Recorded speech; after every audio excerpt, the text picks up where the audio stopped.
Welcome,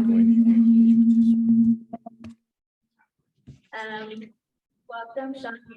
Presents his 18th talk on Tbilisi. Tbilisi and beyond the photographic journey. Can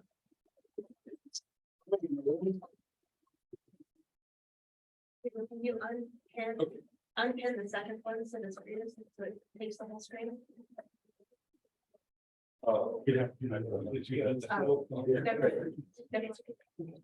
turn off the lights.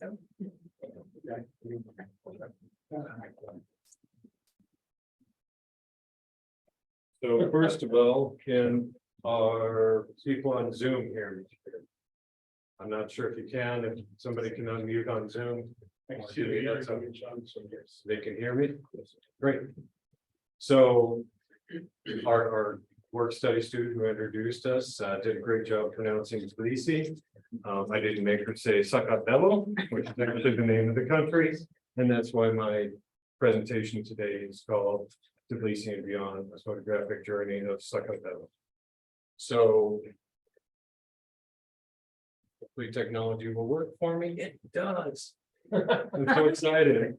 They said photographer and author. They did not say technological guru, which I am not. So first off, just to give everybody an idea of where we're talking about, a lot of people here knew that Corey and I moved to Georgia, but maybe some people don't really know where that Georgia is.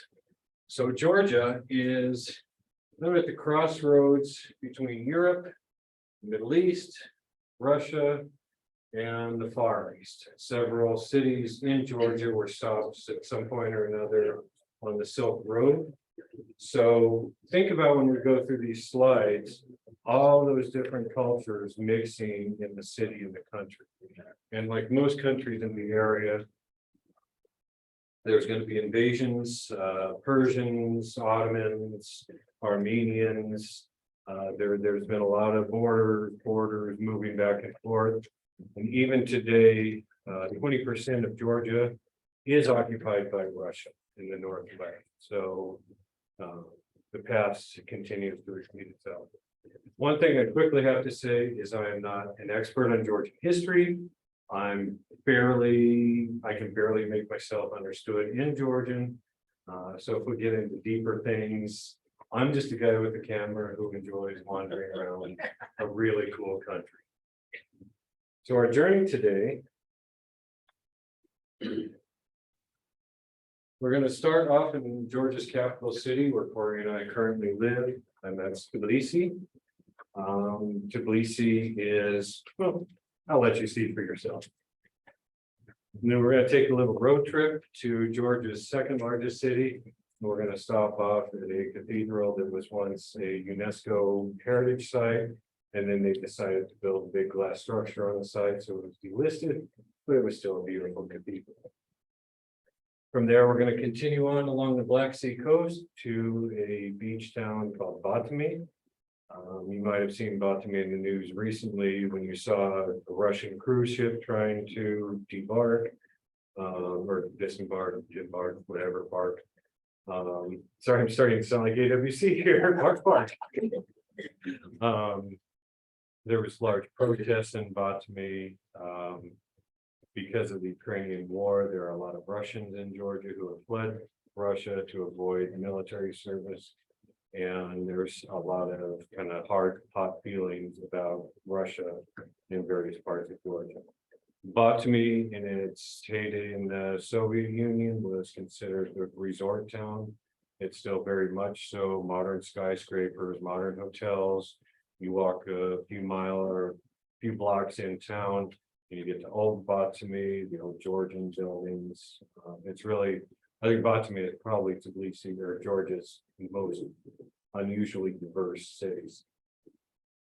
From there, we're going to take a stop to one of my favorite regions, and that's the Tbilisi region in southern Georgia. This is one of those areas when I talked about borders moving back and forth.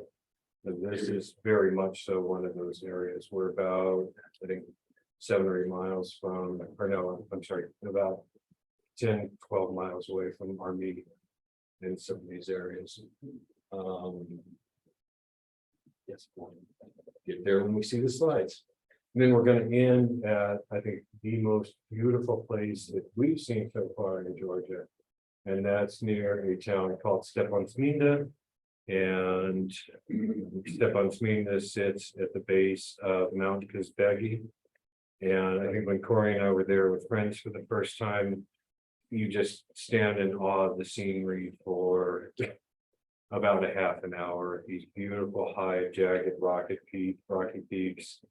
We met a man who worked in Switzerland who said that the scenery there kind of makes Switzerland scenery seem dull. And apparently, we are told that this is not even the prettiest part of Georgia.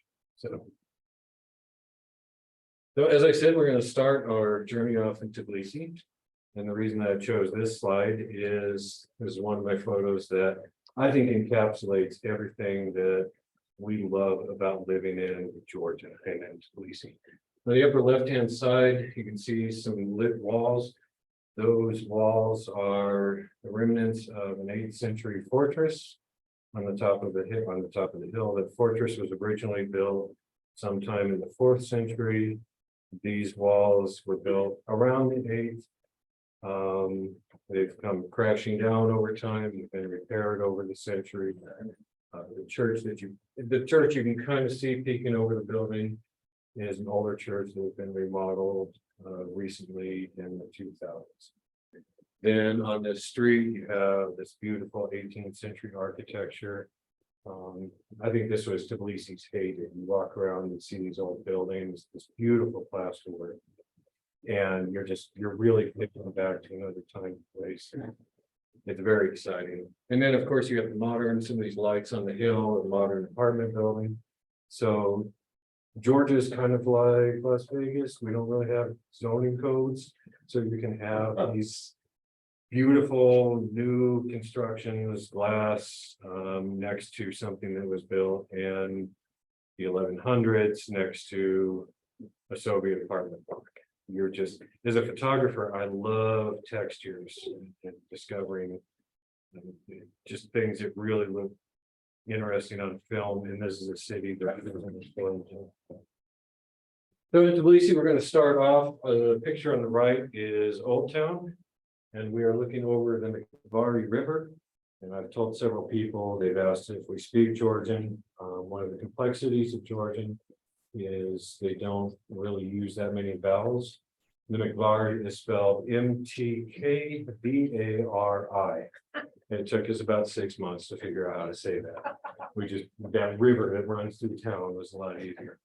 So you are looking at some of the older parts of town. If you see in the background, some of the original houses, the balconies. I'll have another photo soon. These Georgian balconies, this ornate woodwork. It takes us about twice as long to go anywhere that Google Maps suggests because we always have to stop and look at one of these balconies or the architecture of the plasterwork. The image on the side is probably Tbilisi's the center of town. It is Liberty Square. If you own a car, you really don't want to drive in Georgia, and you certainly don't want to drive in Liberty Square. You have traffic coming in from all directions. It is one of the most frightening experiences that you could do behind two wheels. Realize I need to stand behind the camera. The picture in the monument in that picture is of St. George. The legend of St. George and the dragon, they believe either came from Turkey or Georgia. There's some dispute. Georgians obviously say the legend came from Georgia. Many people think that Georgia was named after St. George, even though he's the patron saint. As I said earlier, Georgians call their country Sakartvelo, and they call themselves Sakartvelo. Thank you. Sakartvelo. We're still learning the language. There's some dispute as to why English speakers know Georgia as Georgia, but it's fairly agreed that it really isn't because of St. George. In Russian, it was Gilga, which might come from a word that means wolf. There's about 10 different theories that I'm not going to bore you to details with, but St. George is the patron saint, but that's not why Georgia is called Georgia. And there's another, we'll see some flags. You'll see a connection with another European country. We'll have a little trivia. There's another European country that has St. George as its patron saint, and the flags actually share a common element. This is on one of the busiest streets. There are buses going by, traffic. You see later on, we'll see the Holy Trinity Cathedral up on the hill. It's just, it is constant chaos in this street. And yet, just right across from a thin parkway are these beautiful buildings with this traditional Georgian architecture. These beautiful balconies. Sometimes I've actually, as I'm walking around, I've been invited into homes. I get to stand on these balconies. A lot of them overlook the city, and it is a wow factor.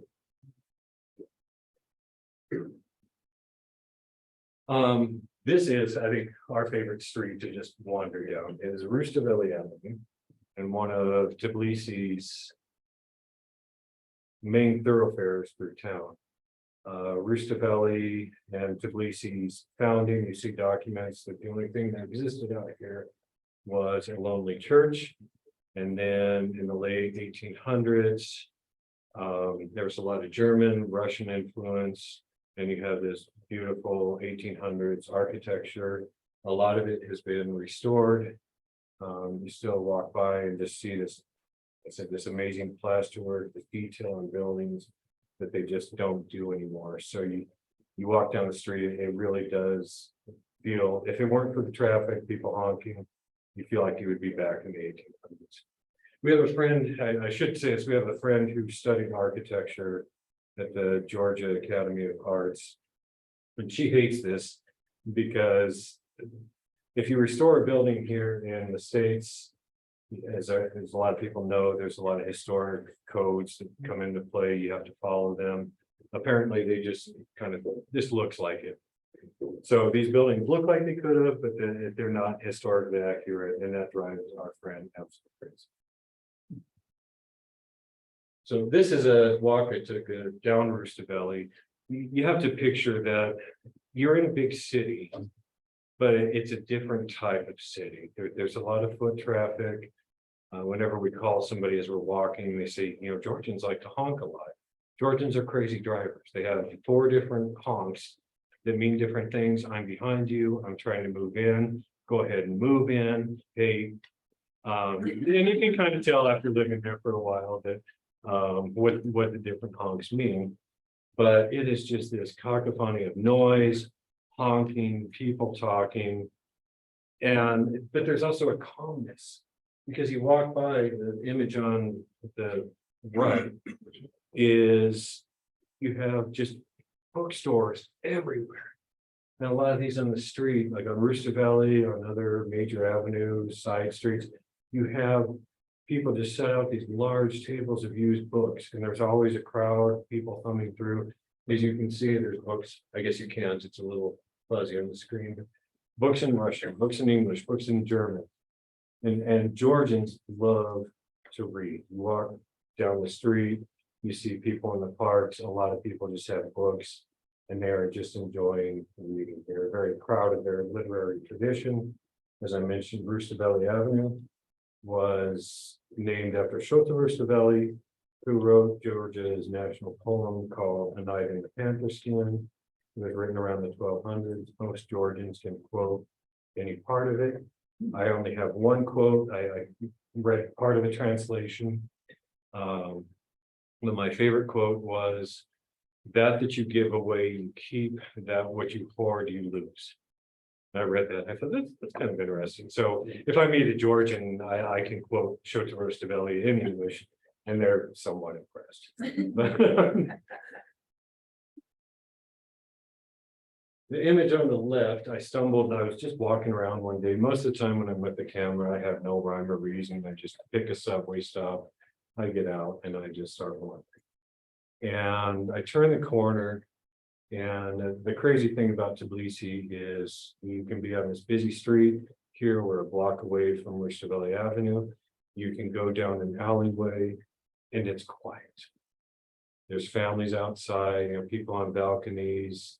It's surreal how you can go from this crazy noise to just this serene quiet in a block or two. So I came across this house and I thought, what a neat looking house. And I took several pictures of it. And then later I found out it's called the Blue House. And as you know, it's blue. But this blue house has actually survived the Soviet era as a single household. So it's very rare. Most of the houses you see, the mansions that you see from the 1800s have been carved up. It can almost make you cry when you walk in and you see where the mansions were, and they have been just almost thoughtlessly divided into smaller apartments. And you imagine what they look like. But the person who built this sold it, I think, to a person who ultimately became Stalin's personal doctor. So he had a lot of influence. Stalin did not like doctors. Stalin persecuted a lot of doctors, but for some reason, this doctor was very well taken care of. And as a result, this is the very abridged version. As a result, this house was actually left intact for a number of years and survived the regime.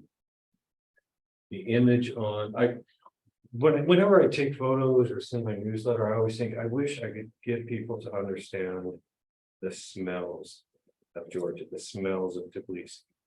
As I said, it was on the Silk Road, spices coming up from the Middle East, the East. When you walk through Tbilisi, especially Old Town around dinner time, you just smell these spices that I can't describe. And you close your eyes and you can imagine these caravans of traders coming through, trading things and arguing over the cost of these spices. But one of our favorite smells is from places like this on the left, and in Georgian, well, the letters I'd say tone, which means oven. And these are big clay ovens that they make shoti bread. Corey and I have an agreement that when we buy shoti, we buy one loaf because it is so good. We will easily consume 2 or 3, and we can't continue buying ever expanding clothes. The shoti is, if you think about a very chewy, dense, thick pizza crust. It's one of the most amazing things. It goes great with everything, all the other food Georgians eat. But you see people walking out of these tonas, you peek in the window and there's usually some flower covered guy. Our favorite place, there's one older man who works 365 days a year. He's there in the morning. We bought shoti from him in the evening. He obviously has no life outside of shoti. He's constantly covered in flour, but for the equivalent of probably 20 cents, you can get an amazing loaf of shoti. And you see people walking, if they're going to their feasts, they're going to leave these places with 10 to 15 like stacks of shoti. We leave with one because we try to be sensible. This is, again, going back to that 18th century architecture that just stops you when you're walking through town. This area has been remodeled. To the right of these buildings is the Georgian White House, which is the seat of the Georgian president, and it was also white. You don't really know about it until you see Georgian military standing guard. They're kind of discreet, but you walk down the street and you realize you just passed unceremoniously the Georgian White House. But this street, when Corey and I discovered this, we thought we had moved to the right place.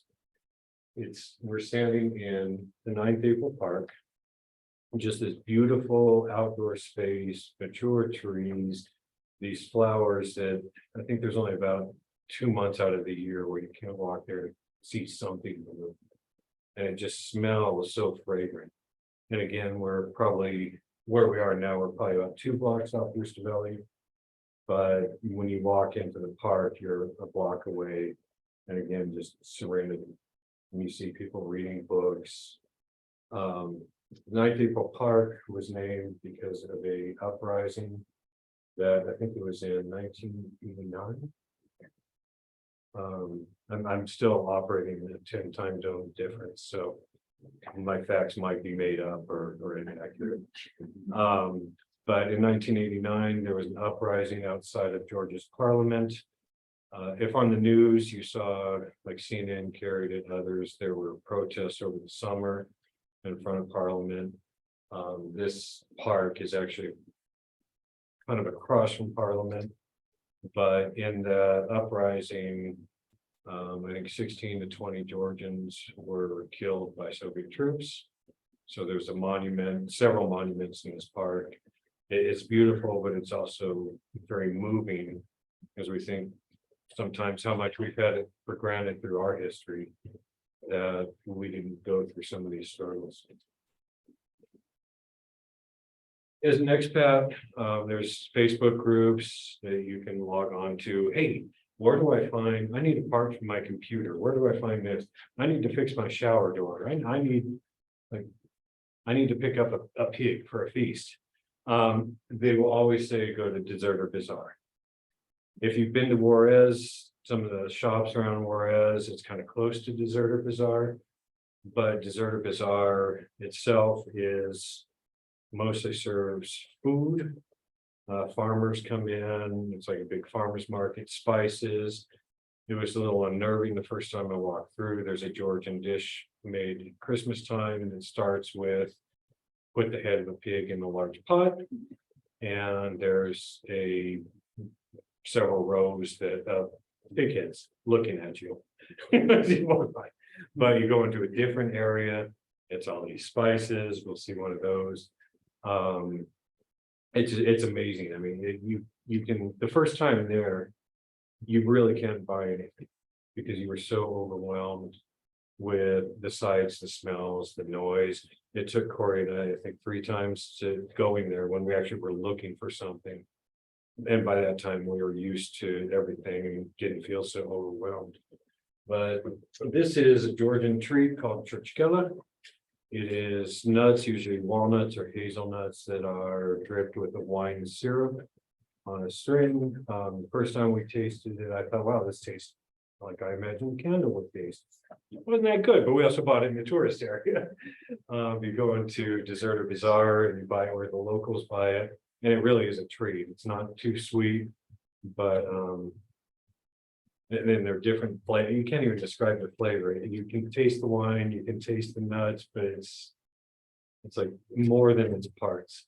But as you can see, Georgians love their churchkela because they have entire stands devoted to that. The other place in Deserter Bazaar, you buy clothes. They're not like clothes shops here, even though Tbilisi has modern malls. Most people go to places like Deserter Bazaar, where you see just stacks of clothes laying out. You haggle the prices, and you have to deal with ferocious guard dogs. That's why I took the picture.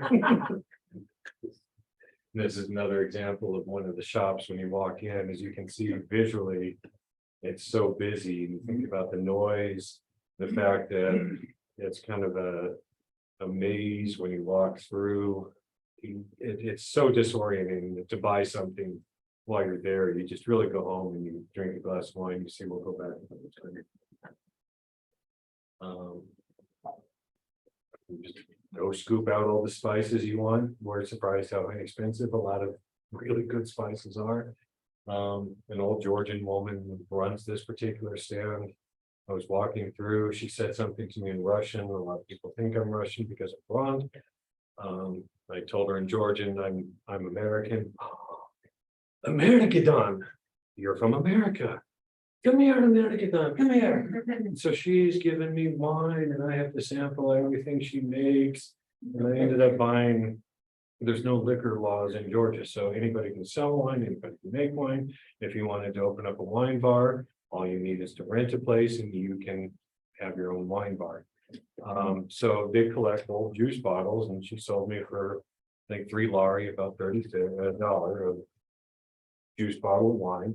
It was very good, and I thought I had officially crossed over, and I've given up my American fear of being in a foreign country, buying some homemade wine and walking around the market that is just crazy. Some of these I just put in to give you more of an idea of Tbilisi again. This is McKetty Rise. It's across from one of the older churches that I think we'll see later. This is actually a very touristy area on the left, but again, these just beautiful 18th century buildings. Many of them have been restored in entire neighborhoods. And you can just, like I said, you just take your time and walk through, and it's kind of like playing Where's Waldo with plaster work. Like, do you see that face up there? I mean, it's just, there's so many small details in these buildings that when you see people just walking by every day, even tourists, that they're just oblivious to, like, as a sculptor, you would love it. But just, yeah. The house on the left is Ryder's house. This was one of the mansions that was carved up, not into apartments, but during the Soviet occupation. This mansion was built by a wealthy German who supported the arts, used to showcase Georgian artists and writers. And then during the Soviet occupation, the government converted it into a artist and writers meeting space. You kind of go through and read some of the history, a lot of suicides that happened in this from writers who fell out of grace with the Soviet regime. I mean, when you kind of read under the subtext of what they're telling you, it's like, again, you think about how fortunate we have had it through most of our history. Right now, it is just devoted to writers. They have conferences there. We walked in, when you walk through Georgia, you would do things that you would never do in New York City. Sometimes you walk through, this looks like an interesting building. You open the door and peek in, we wander around. This is what we did. And people, one of our favorite travel writers is actually gave me the idea that if you go to an apartment building or building, just open up the door and walk in. I've only been kicked out once. Most of the time you discover these great little surprises. And these are two great little surprises. The one on the right was Georgia's parliamentary library. The new library is built next door. But I was wandering around with the camera, and a lot of times when I see Georgian, I don't read it because I think I can't read it anyway. And this was one of the times I thought, I wonder what this building is. Just beautiful architecture. So I started sounding it out and realized it's book museum. Museum is the same. We knew the word for book. I thought, oh, this is great. And I almost went inside, but then I remembered if I go into a book museum without my medievalist wife, I'm in trouble. So I came home and said, I discovered a book museum. And about a week later, we went in. The museum itself is the main part of the museum is about the size of this room. They have some tables set up with books and then books behind glass. But the docents, it's fun just to listen to the docents talk about their books, because as I said, again, Georgians love their literature. They're proud of their books. They're proud of their alphabet. So when you get to talking to them about it, they're going to talk your ear off more than I can. It's amazing. So anyway, we walked in. It's like, this is beautiful. It's this room that's not used for anything. There's this poor, lonely security guard behind the door who's completely bored. And we walked in thinking it's a book museum, but these beautiful ornate carvings, this plasterwork, hand painted walls, they're all original to the building. And we're just stunned. And we're walking around. Poor security guard asked what we were doing. We told him we're going to the book museum. He had to call somebody because people are coming to the book museum. That's a little strange. So we were led to the book museum and then came back out and asked him, can I take pictures in here? He kind of looked at me like I was a little crazy, but said, how can you not take pictures in a beautiful room like this? Why don't you get this question every day? But apparently he doesn't.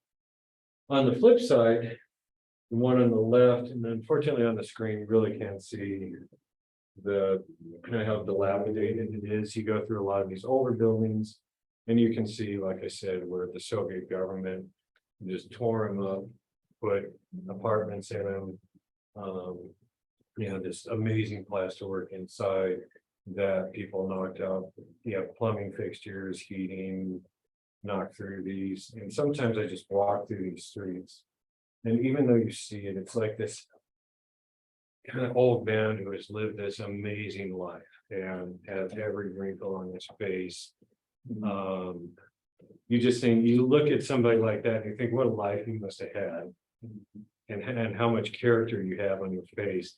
That's kind of how I feel when I walk through these, and sometimes I just have to stop.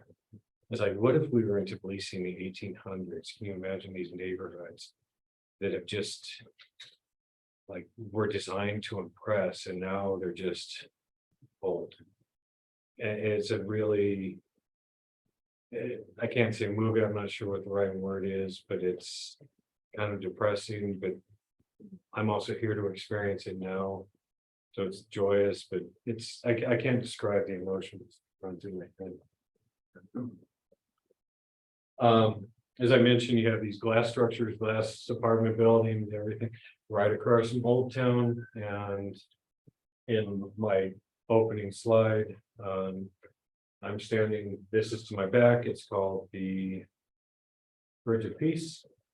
Again, I'm going on 10 time zones, so if I forget things, I'll just make them up, which is fine. But this is called the Bridge of Peace, very modern glass structure at night. All these LED lights light up and they do these moving patterns on it. When people designed it, it was kind of like the Eiffel Tower in Paris. Why are you putting this monstrosity in our old town around these beautiful buildings? Now, of course, it's one of the big tourist draws, and Georgians love the Bridge of Peace.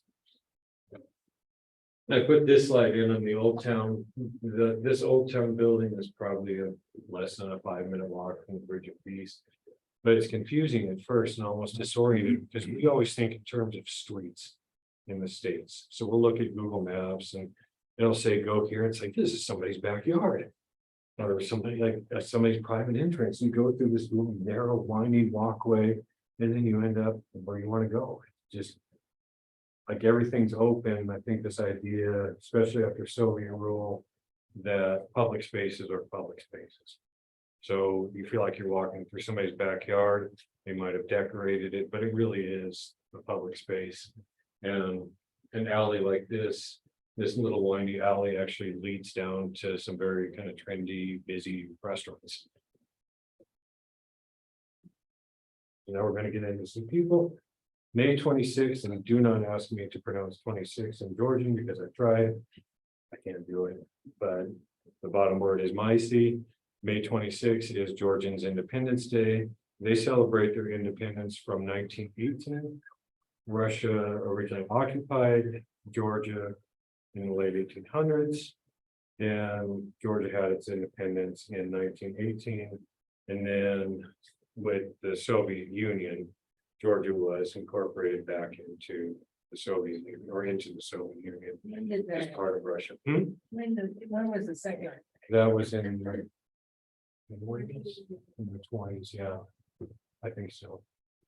So as a result, a lot of Georgians speak Russian. I knew a little bit of Russian, which got us by. But as I said earlier, people think I'm Russian. They'll come up to me and say something, and I'll look at them and American. You know, I start off in Russian. I don't understand Russian, and I tell them in Georgian that I'm American. There's someone who says, oh, Americans, it's funny, everybody do so Canadian patches on your backpack. You know, the Georgians love Americans. There's a statue of Ronald Reagan in Rickie Park. I was in a cab one time. The cab driver was very quiet for a while, and then looked back and American. Okay. I love Hemingway. I happen to love Hemingway too. So we talked about Hemingway and Steinbeck, and I told him about John Nichols, the New Mexican writer, and he couldn't get that translated and realized he was reading everything that they could translate into Georgian, but he was just like delighted that he was talking to an American about Hemingway and Steinbeck. It was just this really cool. So anyway, the Independence Day is this big parade, military parade, helicopters flying overhead, music everywhere, Georgian wine. There's about 2 blocks where Georgian Vineyards set up booths. And you know, by the time you're done, you will be walking with a little stagger. Georgia is also one of the oldest wine, or the oldest wine producing country in the world. They're not afraid to admit it. They celebrate it. They love their wine. If you want to ingratiate yourself to a Georgian, say, I love your wine. They will probably pour you some and you'll be their best friend. The image on the right, I just thought it's cute. But this is where we talk about the Georgian flag. And earlier I mentioned that Georgia is a patron saint, or St. George is a patron saint of another country. And that country also has an element from this flag.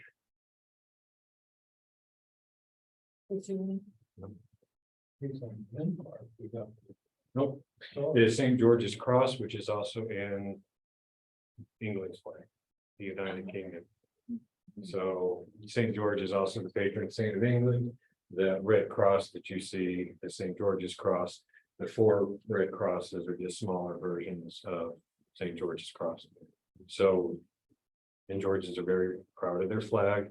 It's almost like, as Americans, you see our American flag everywhere, and then you go to Europe and you think, you don't really see that many flags. It wasn't unnerving for us to see all the Georgian flags everywhere, because we're used to seeing national flags, and they fly their national flag everywhere. The 2 men on the right, it was funny, I was just walking down the street with my camera and I aimed it at them. They put their arms around each other and I didn't even have to ask. I was going to take their picture. But they're dressed in, it's called choka. It's a traditional Georgian costume that had its origin as a rifleman's costume. But you see like feasts, a lot of events that they will dress up in their choka, and there are a lot of them. It's very nice. Sorry, looking at the time and realized I'm chatting. This is also at the 9th April Park. About 80% of Georgians want to join the EU. The president is very pro-Western. The parliament is run by a party called Georgia Dream, which leans a little Moscow. There's a lot of friction. You've seen on the news the protests. One of the big sour points was in this parade, they weren't going to permit the EU flag. They're not part of the EU. They desperately want to be a part of the EU. So people showed up with EU flags as just kind of a big stick it to them kind of moment. And they even brought a big EU flag through the streets.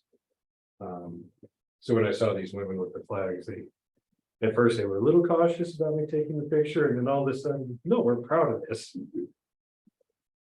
This is my favorite event in Tbilisi. It's called a Lilo.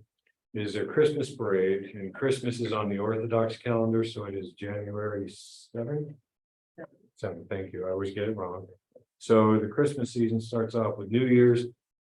Tbilisians light the sky up with fireworks, things that are very illegal in New Mexico.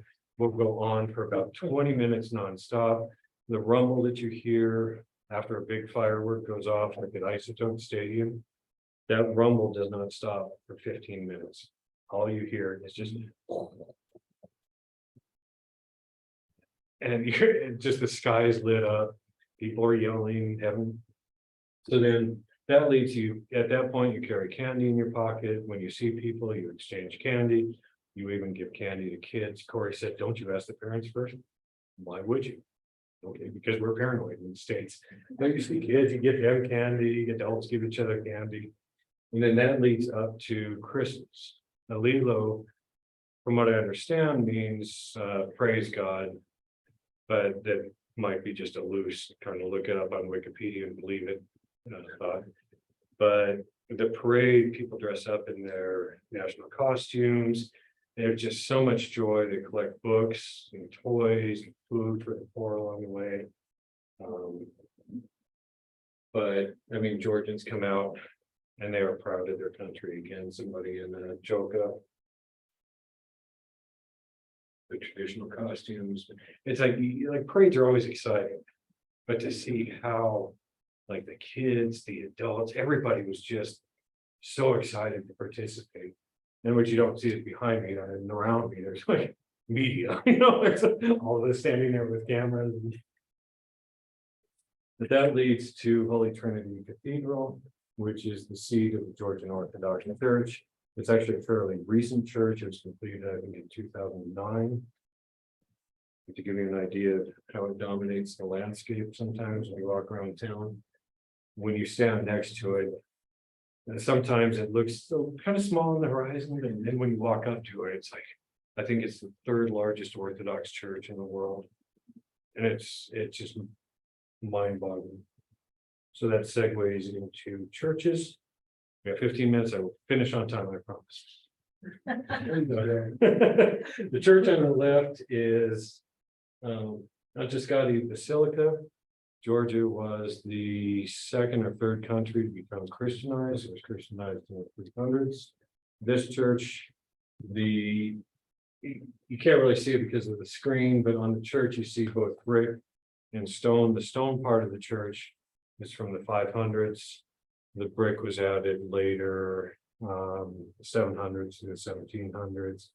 It used to be called St. Mary's Church, but it has the Antiscati relic, which is a face of Jesus that apparently, according to the legend, human hand didn't draw. That came from Turkey. It was housed in this cathedral, and since then it's been called Antiscati. But you walk in, it's dark. You can see through the windows, the tower, there's light streaming through, lighting up the beeswax, the incense. Your eyes start to adjust. You see these pools of candles and the gold icons that reflecting the candles. And then there's chant, Georgian Orthodox chant. The priest is by the altar. It's like the old Catholic services where they have different offices through the day and different chants. So when you show up and you just hear this booming voice echoing across the stone walls. And as a photographer, you really want to grab your camera, but sitting right there is a little old lady that if you pull that lens cap off, you're gonna have to deal with it. Most places in Georgia, you cannot take pictures inside an Orthodox church. And this is one that I wish I really could, because it's just mysterious inside. And I really wanted to convey that. The one on the left is the Upper Benjamin Church. That is an older church. I walked in, we didn't notice a sign that said no photography. I asked the priest, "Photographic, our photos permitted." Key? Yes, key. So I was on, it's like, calm down, Sean, don't dance, don't do the happy dance. Because a lot of modern churches you can, but they don't have the character of these old Georgian churches. And I really zoomed in on this because to get that beeswax candle reflecting in the gold, I see you walk in, there's just these amazing pools of light. There's a church on the outside. When I looked this up, I said, I'm gonna go photograph it. A lot of times I look on Google Maps and see if I want to go somewhere. So about an hour on the metro, I get up there. I think it's an abandoned church. I show up on Sunday. Oops, it's still an active church. So, but fortunately, like walking around the grounds. Again, this is on the left, St. Mary the King Church. This was a week before the Orthodox Easter, which is a week after Western Easter. And nobody really told me I couldn't take any pictures. There wasn't any sign, there wasn't anybody to ask, so I quickly took the lens cap off. But around Easter time, that is the big holy holiday. And you go into these churches and it's a glow with candles. And it's really, there's always a mysterious feeling when you walk in. But to walk in before Easter and see the flickering candle lights on the walls and the icons. Yeah, I actually sat there after I took the picture and just really took it in. Church on the left is an old Russian Orthodox church. I was kind of curious, like what our Russian Orthodox people perceived in Georgia. As you know, there's a split with the Ukrainian Orthodox, and the patriarch of the Russian Orthodox Church is very pro-invasion. A lot of Georgians, you see Ukrainian flags everywhere in support of the Ukrainians. And I walked in, and this man started talking to me. Hey, come here, follow me. He was talking in Russian, I could understand some, and he took me outside, and he was showing me these candles that they have, that they are lighting every day for the victims of the Ukrainian invasion. And he really wanted to show me that, and I think it's kind of neat. They took the time to show me that. As many of you know, I took a lot of time in photograph Catholic churches across New Mexico. This is what the inside of Catholic Church, the Catholic Church in Tbilisi looks like in Georgia. Pope John Paul Pope John Paul visited. There's a statue of him outside. But even the Catholic churches look very Eastern Orthodox. My favorite church on the left, or on the right,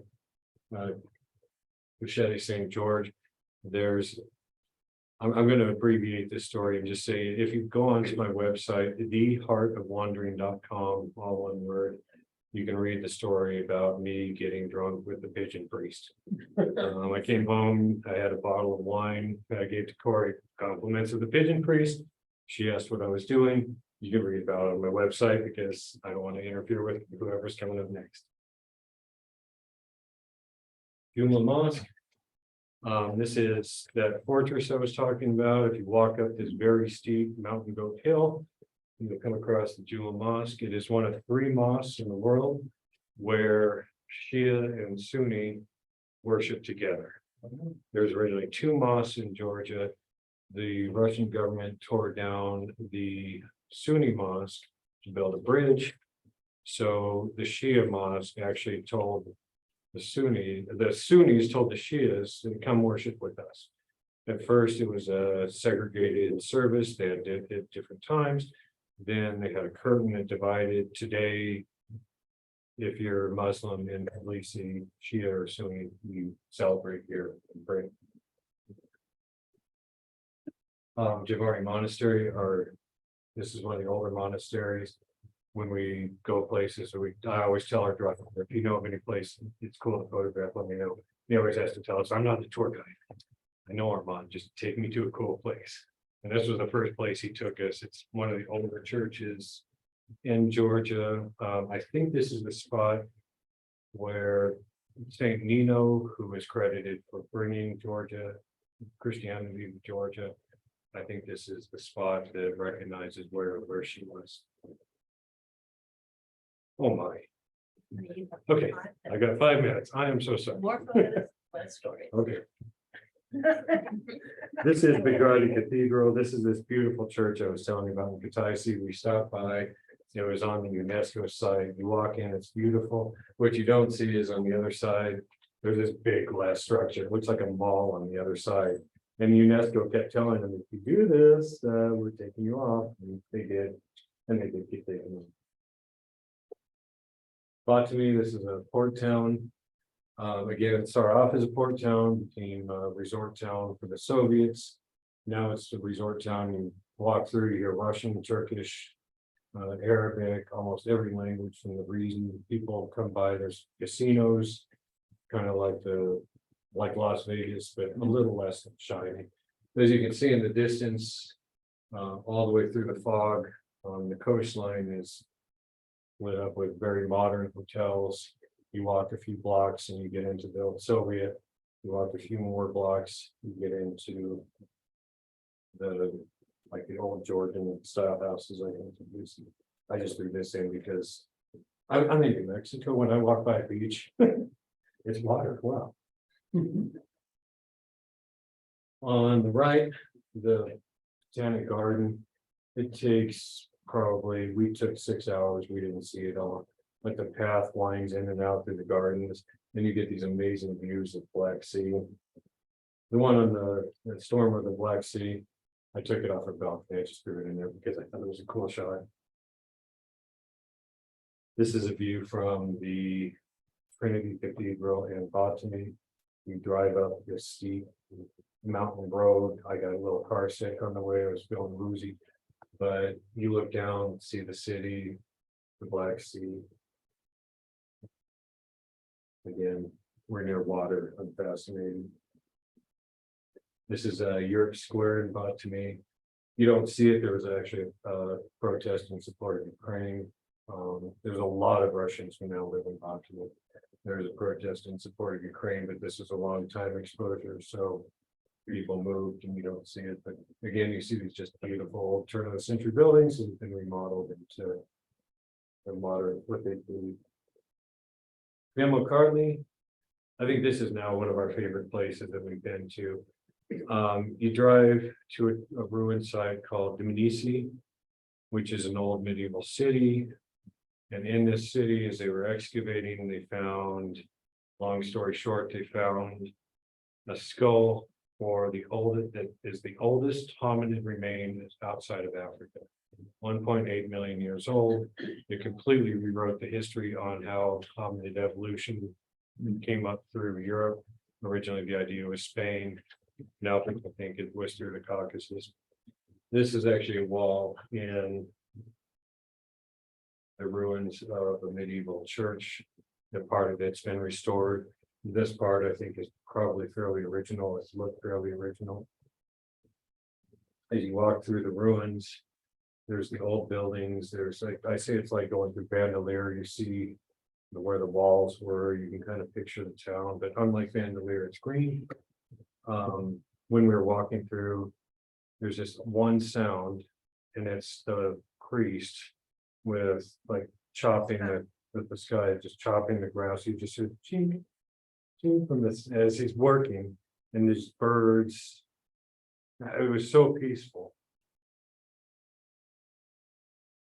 Coming back, the Colgary Fortress, as I mentioned, the border kind of went up and down. This fortress was designed in the 1700s to protect Christian Georgians from Armenians, Ottomans. Throughout this, now 2 nuns live there. It's these beautiful, huge grounds, and every once in a while you'll see one of the nuns walking around. But had great real estate. The little Betty Fortress. We just came back and we saw a fortress on the hill. We asked our driver, "What's that?" He slammed the brakes. "I don't know. Let's go see." So we drove up this hill, and there's this little chapel that kind of these amazing little finds that we're going to end up, as I said, in Stefansminda. This is the name of the waterfall, but the scenery through here is just absolutely mind-blowing. There's a modern fortress, monastery. This was about 3 miles from the Russian border. The monastery is new. A monk kind of latched on to me and Corey and asked if we wanted to see the library. Of course we do. He took us to the library because we were sufficiently impressed with the library. He said, "Would you like to taste the wine that we make?" Why not? At that, we had a banana. Corey and I split a banana on the drive out. We were in a van, and so we had nothing to eat. And it's like, you go to a wine tasting here, and here you go. Okay, you're done. This was like fine dining restaurant, big glass.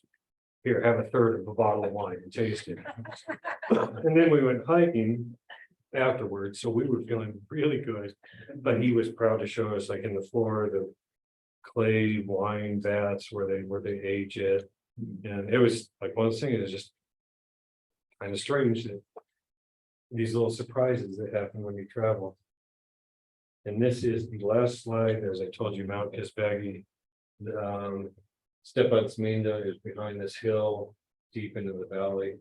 That's a medieval watchtower. We wanted to go back, but if you saw in the news last year where the Russians were crossing the border and like days long wait, that was about 5 miles from here. So we thought that the highway on the best of days is kind of dicey.